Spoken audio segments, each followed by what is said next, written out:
अब बीबीसी पे भी इनकम टैक्स की रेड हो गई है, तो यह मीडिया सुरक्षित नहीं है। ये समझ लीजिए जिस रास्ते पर सेंट्रल गवर्नमेंट चल रही है उससे मीडिया की स्वतंत्रता खतरे में है।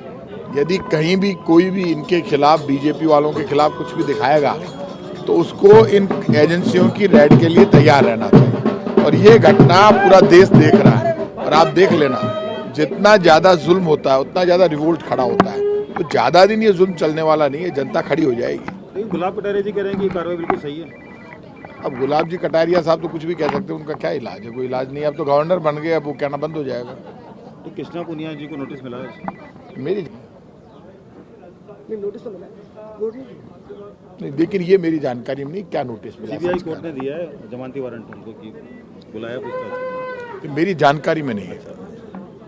आप ये लगातार जो बीबीसी की डॉक्यूमेंट्री का सवाल तो खड़े करते हैं, लेकिन क्या आपको लगता है कि एक बाहर विदेश में बैठे हुए लोग देश की पीएम की छवि को इस तरह खराब करें? बस पार्टी का नहीं है, बीजेपी। आप मुझे ये बताइए, जब खुद के ऊपर बात आती है तो आप बड़े बड़े डायलॉगबाजी करते हैं। आप महात्मा गांधी, पंडित नेहरू, सुभाष चंद्र बोस, मौलाना अब्दुल कलाम आजाद, बाबा साहब भीमराव अंबेडकर, ये जो लोग स्वतंत्रता सेनानी रहे, सरदार पटेल साहब, इनको लेकर जब भी कोई डॉक्यूमेंट्री बनती है और गलत तरीके से आज़ादी के आंदोलन को, आज़ादी के सिपाहियों को प्रस्तुत किया जाता है, तब बीजेपी और आरएसएस कुछ नहीं बोलती।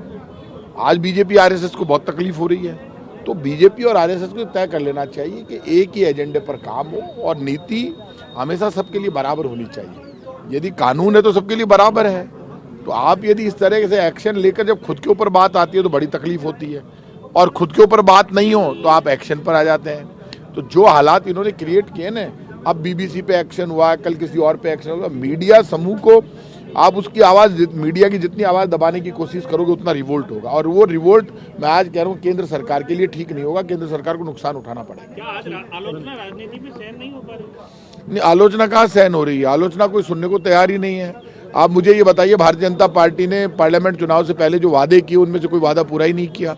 2 महीने से इनके मिनिस्टर्स ये कह रहे हैं पेट्रोल डीजल की रेट कम होने वाली है। कहाँ हुई? लगातार क्रूड ऑयल के दाम कम हो रहे हैं, अंतर्राष्ट्रीय मार्केट में पेट्रोल डीजल सस्ता हो रहा है, लेकिन आप ना पेट्रोल डीजल सस्ता करते हैं, ना गैस सिलेंडर में सब्सिडी दे रहे हैं। हम राजस्थान में 70 लाख परिवारों को 500 रुपए में गैस सिलेंडर देंगे। सबको हम अकेले थोड़ा ना दे सकते हैं। केंद्र सरकार के पास तो बहुत खजाना है। जब राजस्थान की सरकार पब्लिक रिलीफ के काम कर सकती है तो वो पब्लिक रिलीफ के काम क्यों नहीं करती केंद्र सरकार?